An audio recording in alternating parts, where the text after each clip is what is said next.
Jom est rentrée tôt chez elle et a découvert ses jumeaux nus dans le lit. Mais la vérité horrible derrière tout ça a laissé tout le monde en train de crier de terreur.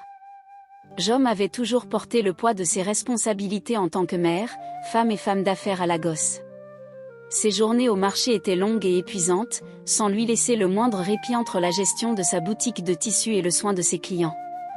Mais ce soir-là, quelque chose était différent, une atmosphère inquiétante planait dans l'air humide de Lagos, alors elle a décidé de rentrer plus tôt que d'habitude. Gérer les clients et le trafic de Lagos la fatiguait déjà, alors qu'elle poussait la grille en métal.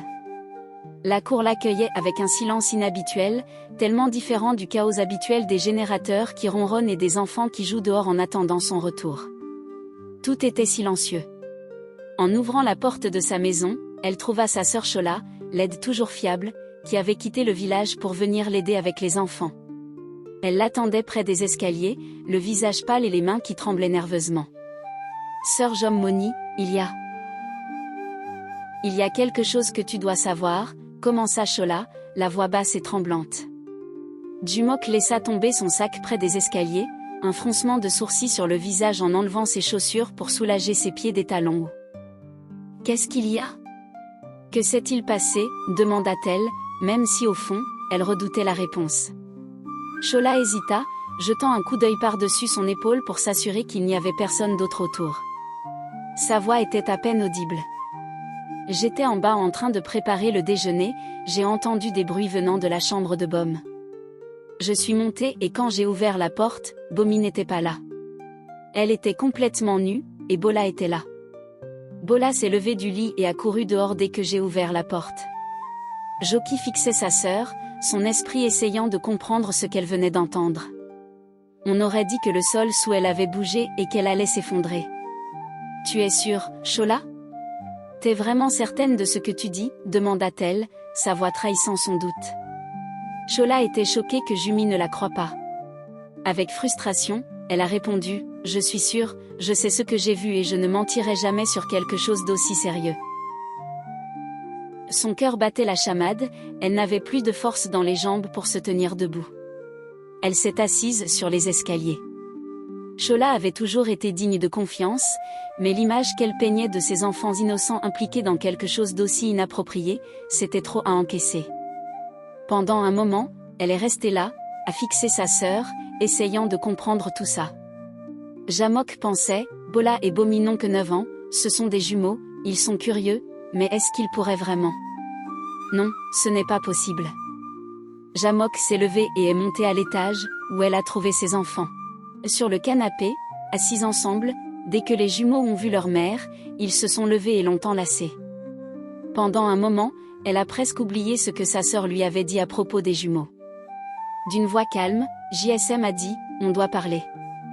Tante Chola m'a dit quelque chose et j'ai besoin de connaître la vérité. » Les jumeaux l'ont regardé, leurs grands yeux pleins d'innocence. « Qu'est-ce qu'elle a dit ?» a demandé Bola, sa voix petite mais curieuse. Elle a dit qu'il s'est passé quelque chose dans la chambre de Bom aujourd'hui, quand vous étiez tous les deux, a répondu Jumok. Elle a dit que vous étiez nus. Resté silencieux un bon moment, puis Bola secoua la tête et dit « Non, maman, c'est un mensonge, on n'a rien fait. » Sa sœur était d'accord avec lui. Tati Chola ment, dit Bomi. Les enfants affirmaient ça avec conviction, sans aucune culpabilité dans les yeux. Jumi était perdu. Joki a même menacé les enfants, essayant de les forcer à dire la vérité, mais ils restaient fermes.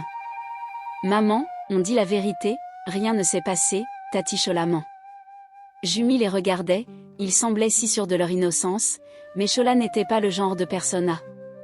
Elle inventait des histoires comme ça, elle n'avait aucune raison de mentir. Cette nuit-là, Yok était allongée dans son lit, l'esprit en ébullition. Elle n'en avait pas encore parlé à son mari. Peu importe ce que c'était, Jok était déterminé à découvrir la vérité. Les jours passaient et Jok faisait comme si de rien n'était. Jumok se disait que Bomi et Bola avaient toujours été très proches depuis leur naissance, donc ce n'était pas inhabituel qu'ils soient tout le temps ensemble. Elle essayait de mettre de côté l'inquiétude qui lui trottait dans la tête. Quelques semaines plus tard, alors que Jok nettoyait la chambre de Bol, son regard se perdait sur. Dans son tiroir, quelque chose l'attirait. Elle a lentement ouvert le tiroir et a commencé à ranger les vêtements à l'intérieur. Soudain, elle a vu quelque chose de choquant, c'était une paire de sous-vêtements de Bomi, pliés soigneusement parmi les chemises de Bola. Sa mère le fixait, le souffle coupé, l'esprit en ébullition. Comment les sous-vêtements de Bomi ont-ils fini ici? A-t-elle demandé. Elle a crié, Bola. Si fort que Bola a couru dans sa chambre. Qu'est-ce qu'il se passe, a-t-il demandé, nerveux. Chumi tenait les sous-vêtements, la main légèrement tremblante. Pourquoi c'est ici, a-t-elle exigé, la voix tremblante. Mélangée avec de l'incrédulité, les yeux de Bulle se sont écarquillés, une confusion grandissant sur son visage. Je sais pas, maman, je te jure que je sais pas comment ça a fini là. Tu veux que je croie à ce mensonge? A dit Bola, du moque, en colère, sa voix tremblant d'énervement et de confusion. Je sais pas, a-t-il crié, la voix cassée. Peut-être que Chola l'a mis là par accident en pliant nos vêtements. Le cœur de Jok battait la chamade alors qu'elle scrutait le visage de son fils, cherchant le moindre signe de tromperie. Ses yeux étaient pleins de peur, son corps tremblant. Elle est rentrée en courant dans sa chambre et s'est effondrée sur son lit, les yeux fixés au plafond. Elle avait vraiment du mal à se débarrasser de ce sentiment que quelque chose de terrible menaçait sa famille. Quand Benga est rentré du travail, Jamok lui a tout raconté à propos des sous-vêtements. Benga l'a écouté en silence, les sourcils froncés. C'est ridicule, a-t-il dit, la colère dans la voix. Ce ne sont que des enfants, Jamok, tu te fais trop de films. Benga s'est éloigné de sa femme. Joki était déconcerté par la réaction de son mari. Quelques jours plus tard, Joki a décidé. Elle est partie du boulot plus tôt encore.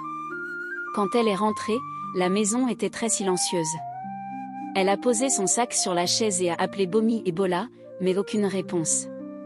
Son cœur s'est mis à battre la chamade, et elle a ressenti un malaise avec ce silence étrange. Elle a traversé le salon, les yeux partout, cherchant ses enfants, mais ils n'étaient nulle part. Elle est montée à l'étage, marchant doucement, le cœur battant. Elle a remarqué que la porte de la chambre de Bom était légèrement ouverte. Joki a gelé un instant, la peur lui a traversé le corps. Elle a doucement poussé la porte, et ce qu'elle a vu lui a retourné l'estomac.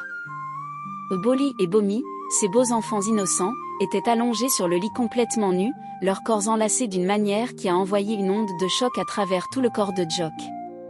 Pendant une seconde, elle ne pouvait plus respirer, elle ne pouvait pas parler, son esprit s'efforçant de comprendre l'image devant elle. Au moment où les enfants l'ont vue, ils se sont levés en sursaut, terrifiés, leurs visages devenant pâles, les yeux écarquillés de panique. « Qu'est-ce que tu fais » a crié Jok, des larmes remplissant les yeux de Bom et les lèvres de Bol tremblant. « On n'a rien fait tout, s'il te plaît, maman, supplia Bola, la voix tremblante en essayant de se couvrir. Les jambes de Jimmy tremblaient alors qu'elle s'approchait, les yeux rivés sur ses enfants. « Ne me mens pas, dis-moi la vérité » pleura maman en ramenant ses genoux contre sa poitrine. On n'a rien fait de mal, la colère de Jimmy fléchit. Elle regarda ses petits, terrifiés et tremblants. Joki ne pouvait plus supporter ça, elle se retourna et sortit de la pièce en claquant la porte derrière elle. Plus tard dans la soirée, après que les enfants se soient couchés, elle dit enfin à Benga. Il ne voulait pas, mais c'était trop sérieux pour l'ignorer. Benga écoutait avec une profonde fronce de sourcils. Il serra les poings et commença à faire les 100 pas dans la pièce. « Je n'arrive pas à y croire » murmura-t-il en secouant la tête. « Ça doit s'arrêter » cria-t-il. Jumok se mit à pleurer, ne sachant pas quoi faire. Benga alla dans les chambres de ses enfants pour les confronter. Les enfants continuaient à dire qu'ils n'avaient rien fait de mal. Benga était encore plus confus. Il leur dit que ce n'était pas normal d'être nus à se tenir l'un l'autre dans le lit. Jumeau ne pouvait pas se défaire de ce sentiment que il y avait quelque chose de plus profond qui clochait. Alors qu'elle se tenait là, l'idée de mettre une caméra cachée sans en parler à son mari lui traversa l'esprit.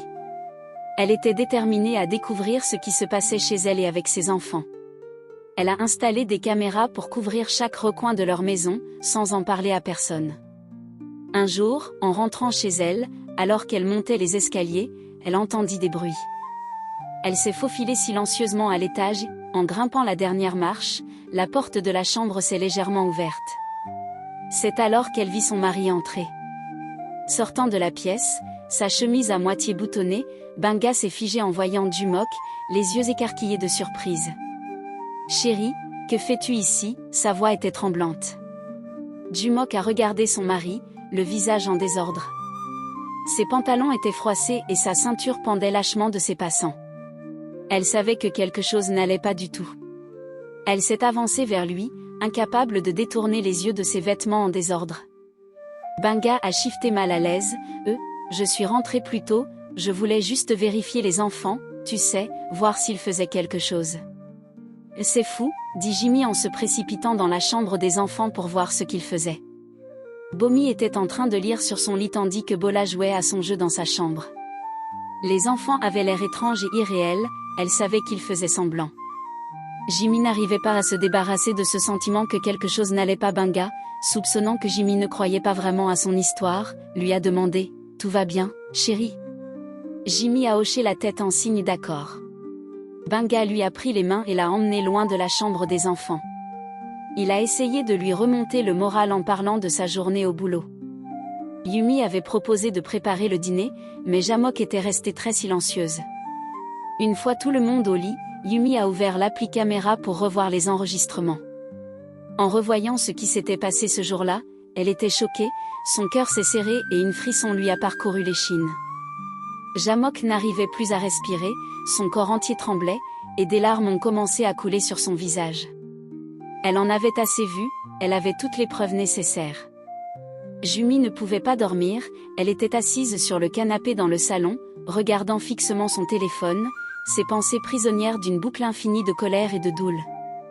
En se réveillant le lendemain matin, Chola descendit et vit sa sœur assise sur le canapé. « Bonjour, sœur. » Mais Jumok l'ignora. Chola s'approcha pour s'assurer que sa sœur allait bien. « Ça va, sœur ? Tu m'entends ?» Jumi se tourna lentement vers Chola et cria « Ne me touche pas !»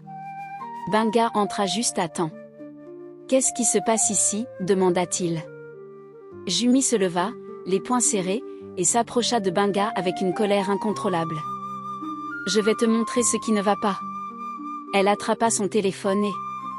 J'ai ouvert l'appli de la caméra pour qu'il regarde la vidéo qui montrait Benga, son mari, entrant dans la chambre de Chola. Ils se sont tous les deux déshabillés et se sont allongés sur le lit, leurs corps entrelacés. Ensuite, une autre caméra a capté les jumeaux qui s'approchaient sur la pointe des pieds de la porte de la chambre de Chola pour jeter un coup d'œil à travers la fissure et voir tout ce qui se passait.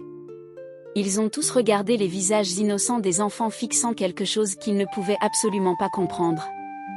Bomi et Bola, dehors, regardant ce qui se passait, ça a déchiré le cœur de Jok. Bomi et Bola, sans réaliser à quel point ce qu'ils avaient vu était sérieux, ont commencé à imiter la scène qu'ils venaient de témoigner. Chaque fois qu'il n'y avait personne, ils prenaient leurs vêtements et se mettaient ensemble dans le lit. Bomi allait même jusqu'à imiter le bruit qu'elle avait entendu Chola faire. Ils comprenaient rapidement que les enfants copiaient simplement ce qu'ils avaient vu leur père et leur tante faire. Quand la vidéo a fini, Benga et Chola sont restés figés, la bouche ouverte. Pendant un moment, personne n'a dit un mot, et la main de Jok a tremblé à ses côtés, ses doigts se crispant. Avec un poing serré, son cœur battait la chamade dans sa poitrine, son sang bouillonnait de rage, de trahison et de dégoût. D'un coup de colère, Shumo a fait un pas en avant et a giflé Chola violemment au visage. Chola a reculé en titubant, les larmes lui montant instantanément aux yeux. « Comment as-tu pu faire ça ?» La voix de Jok tremblait de fureur, ses yeux embrasés de larmes. « Je t'ai tout donné. Je te paye pour m'occuper de mes enfants, je te donne un toit et je te nourris, et c'est comme ça que tu me remercies ? En couchant avec mon mari, en trahissant ta propre sœur ?» Chola restait là, figée, les larmes aux yeux. Des larmes coulaient sur son visage. « Sœur Joka, s'il te plaît, je suis désolée, je ne voulais pas que ça arrive, » balbutia-t-elle. Benga, choqué au-delà des mots, prit la parole. « Calme-toi, Jumi, s'il te plaît, c'était une erreur. Ne rendons pas les choses encore pires que ça ne l'est déjà. » Pire, cria Jimmy en le fusillant du regard, pleine de colère. « Benga, tu m'as trahi avec ma propre sœur, sans prévenir. Joki lui donna une gifle encore plus forte que celle qu'elle avait mise à Chola.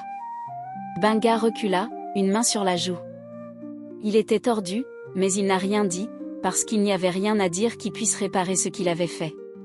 Chola sanglotait, la voix tremblante, en essayant de s'approcher, à genoux devant Jumi. « S'il te plaît, ma sœur, je suis tellement désolée, je n'ai jamais voulu te blesser, mais le cœur de Jumi était endurci, il n'y avait plus de pardon à donner. Fais tes valises et sors de ma maison, a dit Jumi. Benga s'est approché de Chola et a essayé de l'aider à se relever, mais Jumok lui a crié de ne pas la toucher. Jumok les a laissés et est monté à l'étage. Le bruit a réveillé les jumeaux. Bola et Bomi étaient silencieux et un peu perdus à cause de la tension qu'ils ressentaient, sans vraiment comprendre ce qui se passait. Joki les regardait, le cœur lourd pour l'innocence qu'ils avaient perdue. « Il faut que je vous parle de ce qui s'est passé, leur dit-elle. Les enfants la fixèrent, les yeux grands ouverts, entre curiosité et peur. Ce que vous avez vu entre papa et tante Chola, c'était pas bien. Je veux que vous sachiez que vous ne devez jamais reproduire ça. Maman, on est en difficulté, demandèrent-ils. Non, vous n'êtes pas en difficulté, mais ne vous allongez plus sans vêtements, d'accord? Avec ton frère, ça va? Les enfants l'ont écouté et ont accepté de ne plus faire ça. La blague a marqué le début du processus de divorce, il n'y avait plus de retour en arrière possible, le mariage était complètement détruit. Chola a appelé plusieurs fois pour s'excuser, mais Jumok a refusé de la laisser revenir dans sa vie. Chola a appelé leur mère pour intervenir, mais Jumok a dit à leur mère qu'elle avait pardonné à Chola et Benga, mais qu'elle ne laisserait jamais des gens qui détruisent sa vie revenir chez elle. L'important pour Jok maintenant, c'était ses enfants. Pour son business, qui est-ce que vous blâmez le plus pour ce chaos dans la vie de Jok? Est-ce que c'est Chola, sa sœur, ou Benga, son mari? Laissez vos pensées dans les commentaires. Si cette histoire vous a mis en colère comme moi, n'hésitez pas à mettre un petit j'aime. Continuons la conversation dans les commentaires et n'oubliez pas de vous abonner.